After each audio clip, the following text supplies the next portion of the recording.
Welcome to Stories of Creativity. I'm your host, Jo Vertis, and we're picking up today where we left off last week with Sarah's story of recovering her life and her creativity by adopting a ketogenic diet. At the end of part 1, Sarah described how the years of being medicated were years when she didn't grow, and how she started really getting to know herself after getting well and getting off meds. Part 2 begins with my response to that. Then we'll continue discussing Sarah's life-changing health turnaround and its impact on her creativity. Along the way, we discover something else surprising that we have in common. Enjoy part 2 of Sarah's story. I didn't know this person existed. I didn't know I had these abilities. And what do you know? Here they are. Yes, really resonate with that. I'm 42 and I was diagnosed, I think I was maybe 27 or so, but I was having major problems from the age of 19. And I also feel like I'm just in the last years getting to know who I am and what I'm capable of. And creativity's been such a big part of that because it's allowed me to explore parts of myself that I didn't know were there and abilities I didn't know I could have. So, yeah. One of the biggest messages I ever got from psychiatry, and I think that it's fairly common from what I see online and what I've heard other people in various programs that I've been in say, the message that we get is not you're capable in spite of your illness.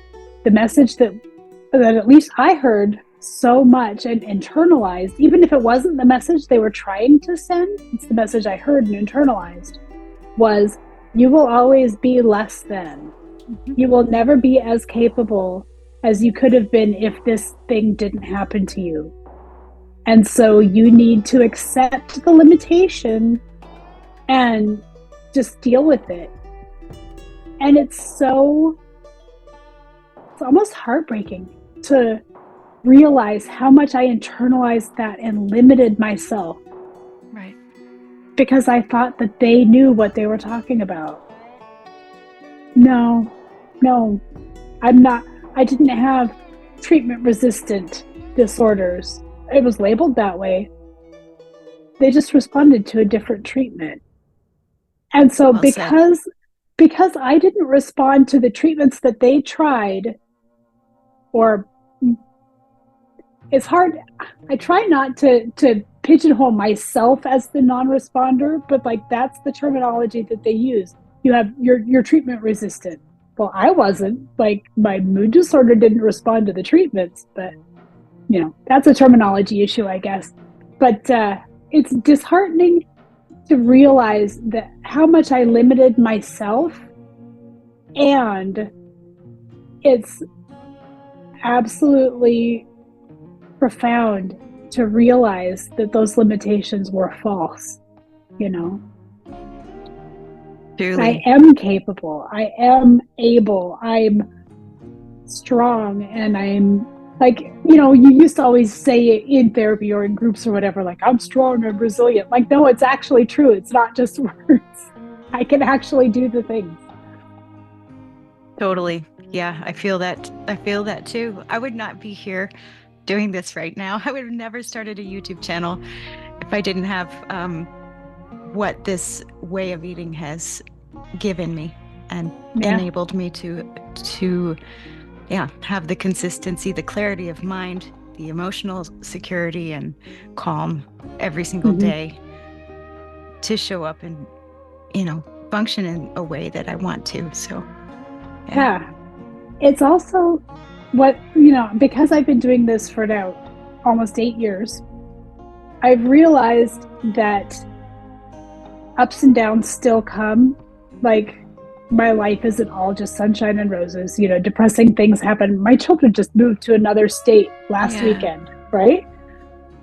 That was a pretty emotional, pretty big thing, but it's not knocked me on my heels. It's not knocked me off track. I'm not at risk of needing to be hospitalized. 10 years ago, if my children moved out, I'd have been toast. I'd have been in the hospital for a month easy. Oh, You know? yeah. So even though life still happens, I can cope with life a whole lot better now with a low carb diet, ketogenic diet, stable, like things are, my mood is stable enough that I can deal with life's ups and downs, even the big ones, without falling apart, which was never a thing. So Wonderful. I appreciate hearing that. 8 years? mm-hmm. Almost 8. Year, yeah, pretty close. Experience. I'm only 1 year into this, so I have a lot to look forward to. I'm just so excited that, I know how to do things now so that I function correctly. And to circle back on how we are reinterpreting what we were told about our diagnosis and our prospects for the future, the way I think about it, I don't know whether it's my digestive system or what about my constitution was not able to tolerate the diet that most everybody subscribes to.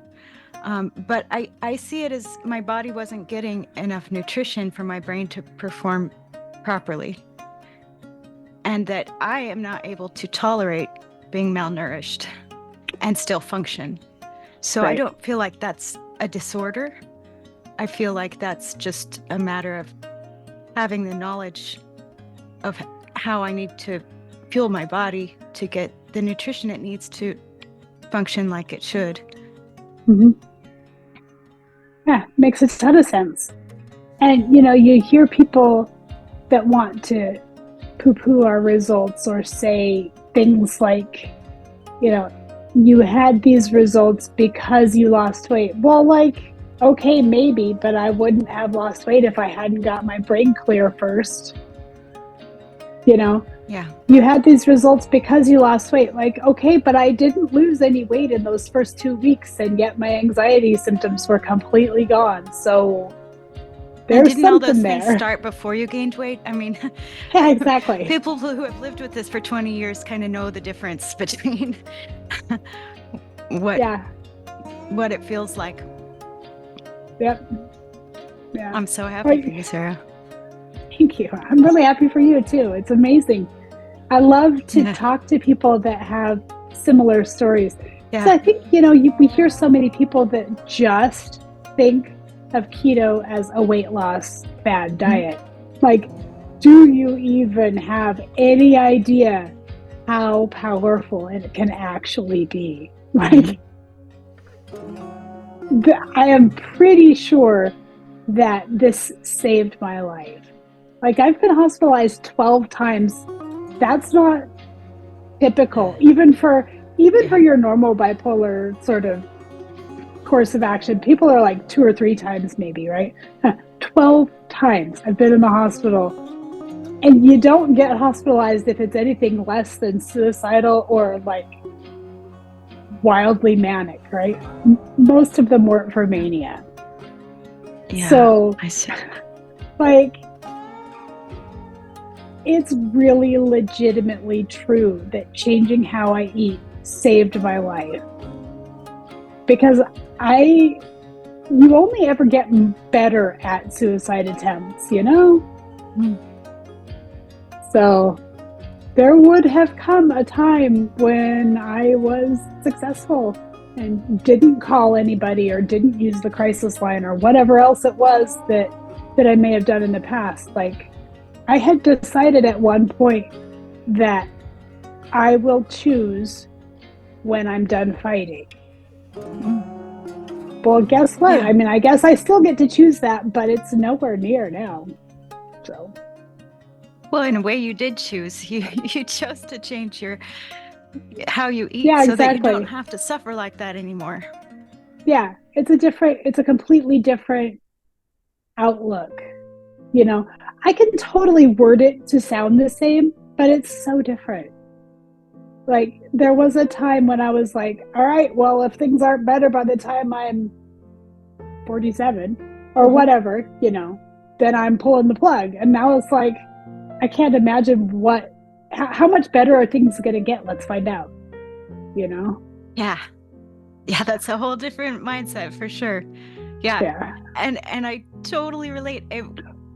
I've said many times, there's not much I wouldn't consider doing to not suffer for 40 more years the way I suffered for the last 20. Right. Yeah. And I think if we had known we had this option, we would have done it a long time ago. Nobody wants to live like that. That's another thing that you'll see online a lot. People will say, well, we don't want to offer this to our patients because psychiatric patients can't sustain this. I'm like, no, you don't even. For starters, who are you to tell me what I can or can't sustain? But also, when the results are this dramatic, I can sustain this forever if I have to. Yeah. It's easily. Not actually it's so that much hard. Easier than the other way. Yeah. That really infuriates me, that any doctor would think. Yeah. They wouldn't bother telling you. Yeah. Or the ones that are like, I tried it and I couldn't sustain it. Well, I mean, you don't have a mood disorder. Give me a little credit. Right. It was hard for you, but you're not putting suicidal depression into complete remission. Like, there are harder things than eating that way, and bipolar disorder is one of them. For sure. Yeah, with a new lease on life, as you said, you're looking forward to what could happen and all the possibilities. What kinds of things have opened up for you? I guess we've been talking about your creative life. Are there other kinds of creative projects that you're interested in getting into, or other kinds of skills you want to learn?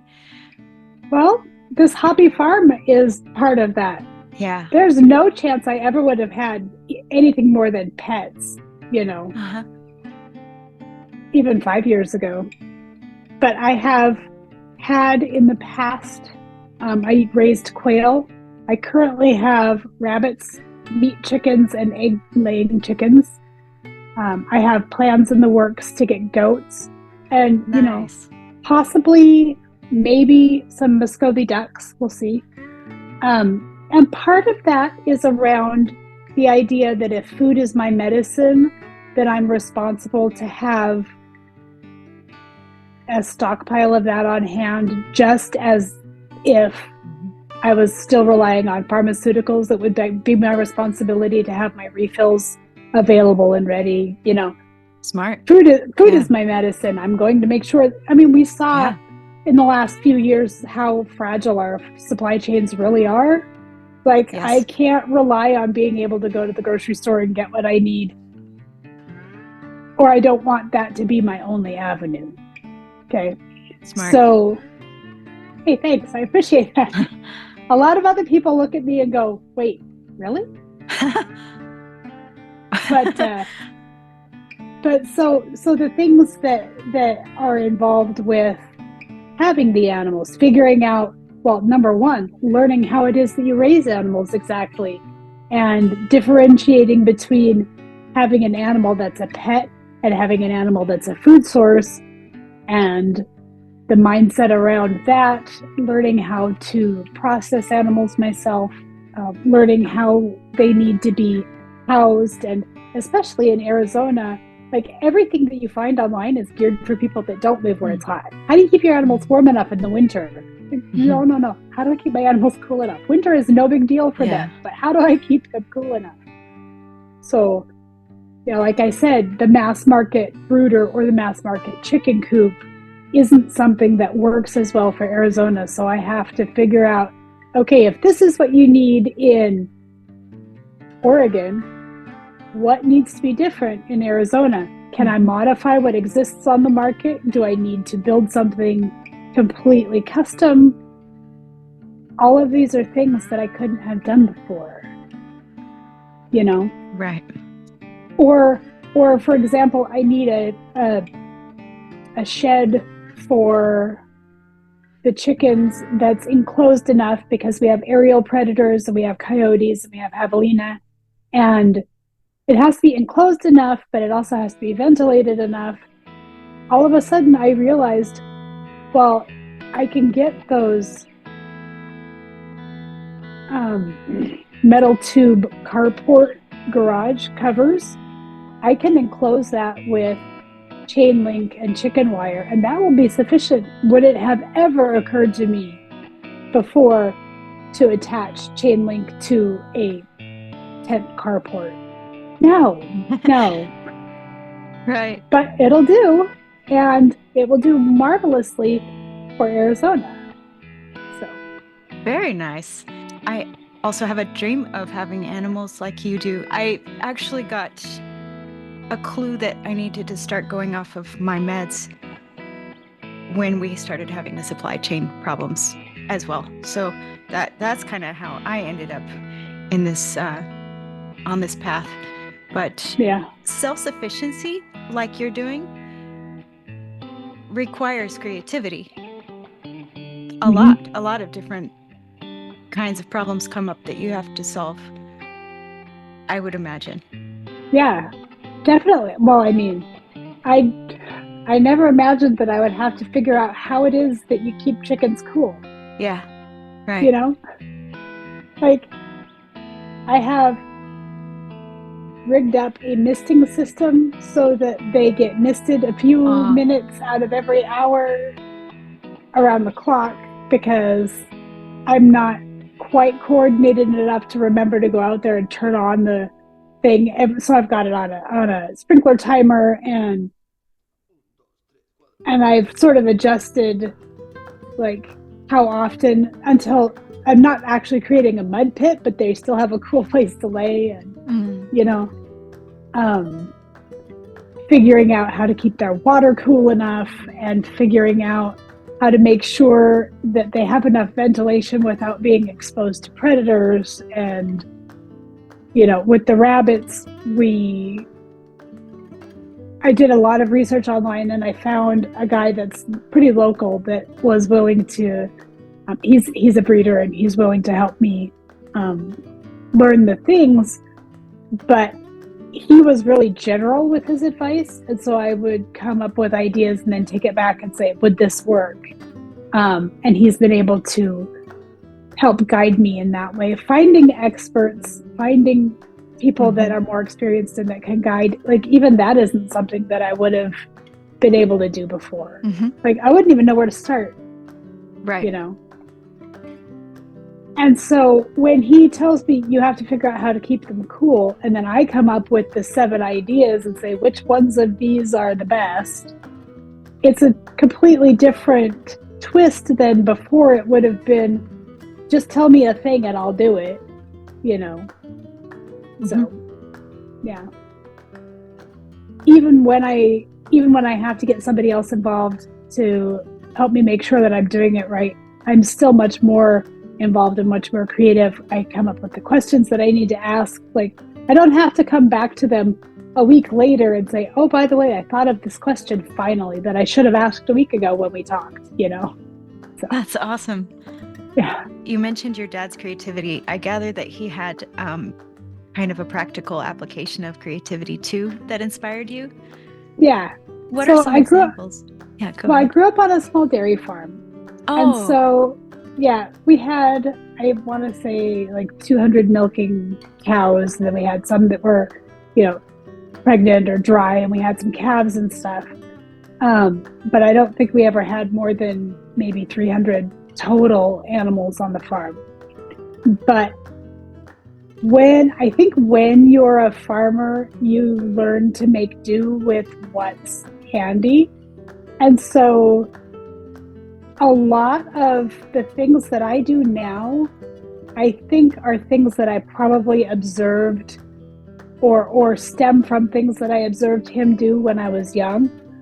Like, I don't know that ever in my life would I realize that, for example, bale twine doesn't really deteriorate in the sun very quickly, but regular rope does.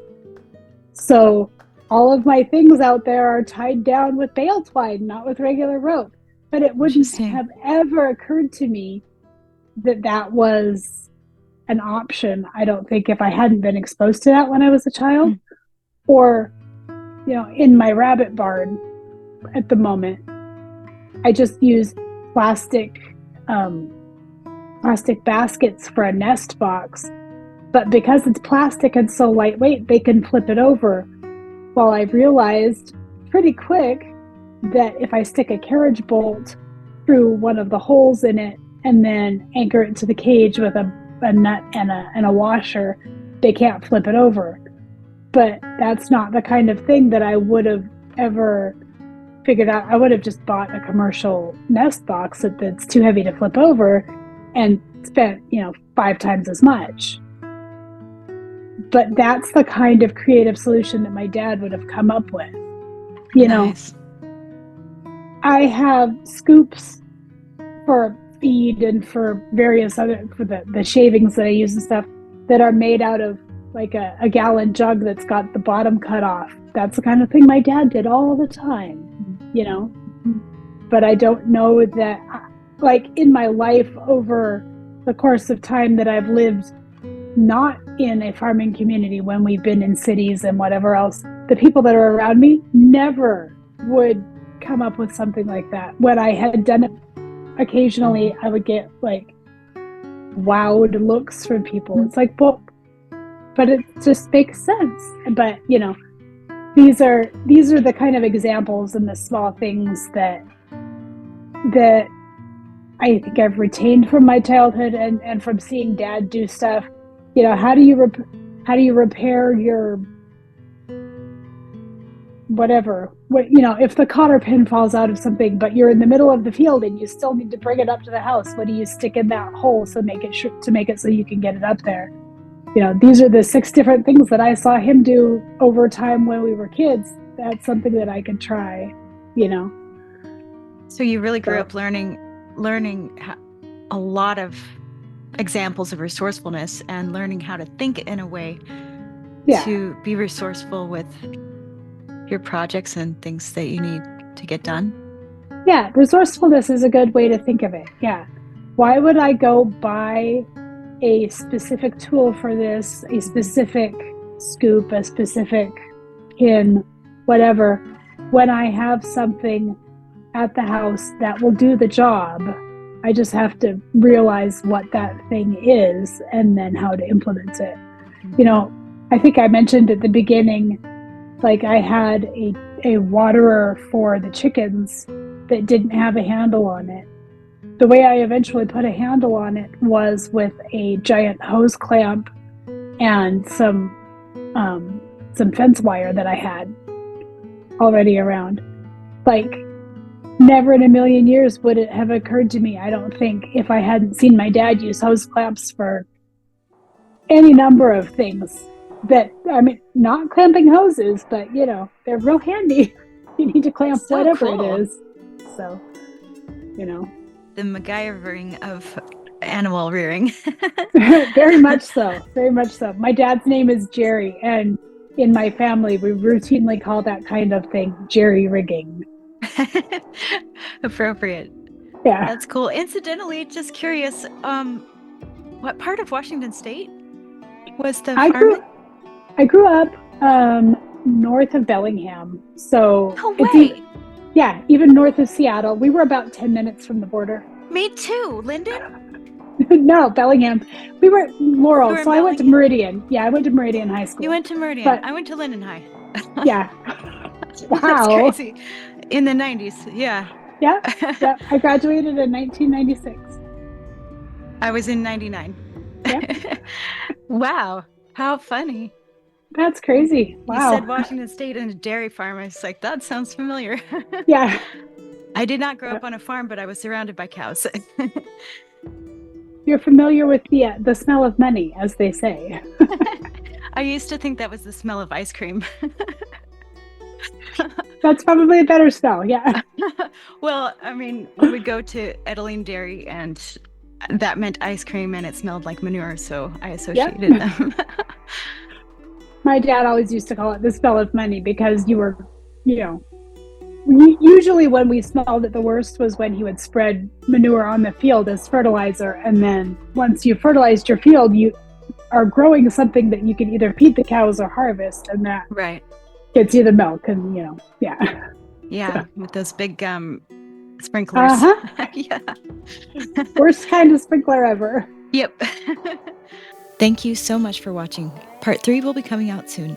I hope you have a beautiful day with your creativity, my friend. See you next time. Bye.